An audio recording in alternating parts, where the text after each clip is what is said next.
In this demo, we're going to walk through how to run the Edge server in a containerized application.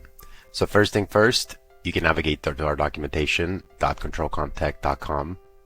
And once you're here, click on Collect, click on Edge server, and getting started. The Edge server is a lightweight application that allows you to read Modbus-enabled devices or OPC-enabled devices. So first thing first, let's go ahead and run it. I'm going to go ahead and open my terminal, paste the command, which is just a docker run, which exposes port 3041 internally to our external 3041. I'm going to hit enter, and the application is running. You will have to pull the image for the first time, but once you're done, it will basically be running. Now we need to verify. So to do that, we just go to our localhost 3041, and it looks like the application is running successfully. Okay, I'm going to go back to my terminal. Let's terminate this because this specific method of running is not a production ready method. And next we're going to use Docker Compose to run our full blown application. I'm going to cancel this.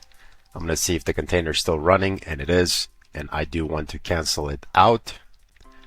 So I'm just going to copy the container ID and put docker kill container ID. Perfect. I'm going to go double check. Nothing else is running. So the first thing first, I'm going to navigate back to the documentation. And we have an easy to copy and paste command that you can copy from here to just create a file. If you're on Windows, just copy the above in a YAML file and name it docker.compose.yaml, but the same steps apply for this. So I'm going to go ahead and copy this cat command. I'm just going to paste it in here. I'm going to check to see if the file was created, and it looks like it has been. And all I have to do right now is run the following command, docker compose upd,